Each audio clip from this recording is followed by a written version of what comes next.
আসসালামু আলাইকুম। আশা করছি আপনারা সকলে ভালো আছেন। আজকে আমি আপনাদের সামনে যে অ্যাপ নিয়ে কথা বলবো, সেটি দিয়ে আপনি আপনার নিত্য প্রয়োজনীয় যত বাজার আছে সবকিছুর দাম ঘরে বসে আপনার মোবাইল দিয়ে দেখতে পারবেন। তো এটা কিভাবে দেখবেন? তার জন্য প্রথমেই চলে যাবেন গুগল প্লে স্টোরে। গুগল প্লে স্টোরে চলে যাওয়ার পর নিচে সার্চ বারে ট্যাপ করবেন। তারপর সার্চ বারে লিখছে বাজার দর অ্যাপ। বাংলাতে লিখবেন। ইংরেজিতে লিখলেও আসবে, তো বাংলাতে লিখবেন, এটা ভালো হবে। ওয়াকার বা বর্গীয় জ আকার যা র বাজার দর। বাজার লিখে স্পেস দিবেন, তারপরে দর। তারপরে প্রথমেই আপনাদের সামনে এরকম একটি অ্যাপ চলে আসবে। আপনারা এই অ্যাপটি ইনস্টল করে নেবেন যাদের ইনস্টল করা নেই। আমার যেহেতু ইনস্টল করা আছে তার জন্য ওপেন দেখাচ্ছে। তো আপনাদের ইনস্টল করার পরে ওপেন দেখাবে, তখন আপনারা ওপেনে ক্লিক করবেন।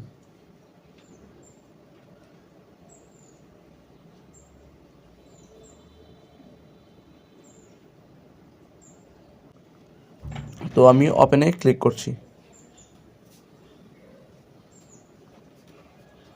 ক্লিক করার পরেই আপনাদের সামনে এরকম একটি ইন্টারফেস আসবে। এখানে বলে দিয়েছি আপনার লোকেশন সিলেক্ট করুন, কারণ লোকেশন অনুযায়ী এক এক জায়গায় বাজারের এক এক রকম দাম থাকে। তার জন্য ওপরে দেখেন বিভাগ নির্বাচন করুন, নির্ধারণ করুন, এখানে ট্যাপ করবেন। তারপরে আপনার বাংলাদেশের যত বিভাগ আছে সবটি চলে আসবে। আপনারা আপনার যে বিভাগ আছে সেটি চুজ করবেন। তো আমি যেহেতু ঢাকা বিভাগে ঢাকা সিলেক্ট করলাম।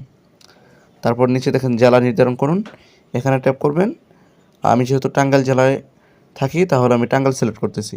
আপনারা যে জেলায় থাকবেন ওই জেলা সিলেক্ট করে তারপর নিচে সিলেক্ট করুন, এখানে ক্লিক করবেন। ক্লিক করার পর আপনারা দেখতে পাচ্ছেন আপনাদের সামনে দুইটি ট্যাব চলে আসছে। একটি হচ্ছে খাদ্য সামগ্রী আর একটি হচ্ছে অন্যান্য। তো অন্যান্যর মধ্যে ট্যাপ করলে জ্বালানির দাম দেখতে পারবো। আর দেখেন গ্যাসের যা কিছু আছে, ডিজেল, কেরোসিন, অকটেন, পেট্রোল, সব কিছুর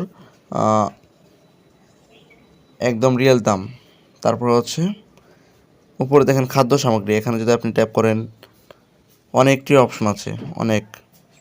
যেমন চাল আছে, চালের মধ্যে আমি ড্রপডাউনে যদি ক্লিক করি তাহলে দেখবেন চাল কত প্রকার হয় প্রত্যেকটার মূল্য এখানে দেখাচ্ছে। তারপর আটার মধ্যে ড্রপডাউনে ক্লিক করলে যত প্রকার আটা হয় সকল প্রকার আটার নির্দিষ্ট দাম দেখাচ্ছে এখানে। এরকমভাবে ডাল, আলু, মশলা, মাছ, গোশত, দুধ, ডিম সব কিছুর সরকারি দাম এখানে দেখাচ্ছে। এখান থেকে আপনি সকল কিছুর দাম, সরকারি দাম দেখতে পারবেন। তারপরে আপনি যদি চান থ্রি ডটে চাপ দিয়ে এখানে অভিযোগ করুন, এখানে ট্যাপ করলে আপনি তাদেরকে সরাসরি অভিযোগ করতে পারবেন। তারপরে এখানে থ্রি ডটে চাপ দিলে হটলাইন নাম্বার আছে, হটলাইনে ফোন দিয়ে অভিযোগ করতে পারবেন। তো এই ছিল আজকের ভিডিও। যদি ভিডিওটি ভালো লেগে থাকে তাহলে অবশ্যই লাইক, কমেন্ট, শেয়ার করে দিন এবং চ্যানেলটি সাবস্ক্রাইব করতে বলবেন না কিন্তু। আসসালামু আলাইকুম।